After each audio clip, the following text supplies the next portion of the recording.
1.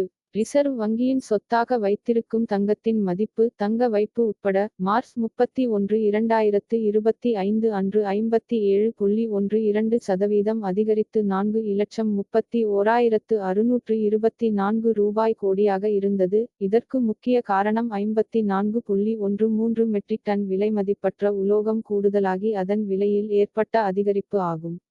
வங்கித் துறையின் சொத்தாக வைத்திருக்கும் தங்கத்தின் மதிப்பு மார்ச் 31 2024 அன்று 2,74,714 ரூபாய் கோடியாக இருந்தது. 2. மருந்து நிறுவனமான யுஎஸ்வியின் தலைவரான லீனா காந்தி திவாரி மும்பையின் உயர்மட்ட ஓர்லி பகுதியில் 2 ஆடம்பரமான கடல் நோக்கிய இரட்டை அடுக்குமாடி குடியிருப்புகளை வாங்கியுள்ளார். இந்த ஒப்பந்தம் 639 கோடி ரூபாய் மதிப்புடையது. இது இந்தியாவில் இதுவரை பதிவு செய்யப்பட்ட மிகவும் விலையுயர்ந்த குடியிருப்பு சொத்து விற்பனையாகும். கம்பளப் பகுதியில் சதுர அடிக்கு ரூ.2,00,000க்கும் அதிகமான விலையில் விற்பனை செய்யப்படுகிறது. 3. சுஸ்லான் எனர்ஜி லிமிடெட் வியாழக்கிழமை தனது நிதியாண்டின் 4வது காலாண்டு வருவாய் அறிக்கையை வெளியிட்டது. இது 1180 கோடி ரூபாய் லாபம் ஈட்டியுள்ளது. இது 2024 நிதியாண்டின் இதே காலாண்டில் பதிவான 254 ரூபாய் கோடியுடன் ஒப்பிடும்போது 364.73% அதிகமாகும். 4. அமெரிக்க வர்த்தக நீதிமன்றம் டிரம்பின் பரஸ்பர வரிகளை நடைமுறைக்கு வரவிடாமல் தடுத்தது. அமெரிக்காவிற்கு வாங்குவதை விட அதிகமாக விற்கும் நாடுகளின் இறக்குமதிகளுக்கு அதிபர் தனது அதிகாரத்தை மீறியதாக தீர்ப்பளித்தது. 5. மார்ச் 31 2025 அன்று முடிவடைந்த நிதியாண்டிற்கான அதன் இருப்புநிலை குறிப்பு ஆண்டுக்கு 8.20% அதிகரித்து 76 லட்சம் ரூபாய் கோடியாக உயர்ந்துள்ளதாக இந்திய ரிசர்வ் வங்கி அறிவித்தது. இது மார்ச் 31 2024 அன்று 70 லட்சம் ரூபாய் கோடியாக இருந்தது. ரிசர்வ் வங்கியின் இருப்புநிலை குறிப்பு நாணய வெளியீடு பணவியல் கொள்கை மற்றும் இருப்பு மேலாண்மை தொடர்பான அதன் செயல்பாடுகளை பிரதிபலிக்கிறது. 6.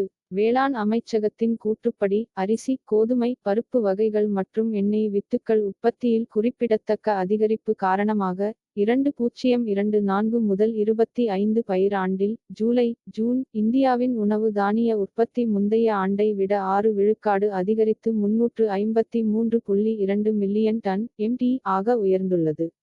7. இந்தியாவின் தொழில்துறை உற்பத்தி வளர்ச்சி ஏப்ரல் மாதத்தில் 2.7 விழுக்காடு ஆக கடுமையாக குறைந்துள்ளது. ஏனெனில் மார்ச் மாதத்தில் இது 3.9 விழுக்காடு ஆகவும் முந்தைய நிதியாண்டின் இதே மாதத்தில் 5.2 விழுக்காடு ஆகவும் இருந்தது. ஏனெனில் தொழில்துறை உற்பத்தி குறியீட்டை IIP உருவாக்கும் 3 துறைகளும் சரிவை கண்டன. 8. அதானி குழுமத்தின் போக்குவரத்து மற்றும் தளவாடப் பிரிவான அதானி துறைமுகங்கள் மற்றும் சிறப்பு பொருளாதார மண்டலம் APSEZ வலுவான வணிக வளர்ச்சி போதுமான பணப்புழக்கத்தை அளித்துள்ளதால் அமெரிக்க டாலர் பத்திரத்தை திரும்ப பெறுவதை கருத்தில் கொள்ள திட்டமிட்டுள்ளது. 9. மையத்தின் விக்ஷித் கிருஷி சங்கல்ப் அபியான் திட்டத்தின் ஒரு பகுதியாக ICAR மத்திய கடல் மீன்வள ஆராய்ச்சி நிறுவனம் கடல்சார் உற்பத்தியை அதிகரிக்க கூண்டு மீன் வளர்ப்பு மற்றும் கடற்பாசி சாகுபடி உள்ளிட்ட அதன் அதிநவீன தொழில்நுட்பங்களை பிரபலப்படுத்துவதில் கவனம் செலுத்தும். 10.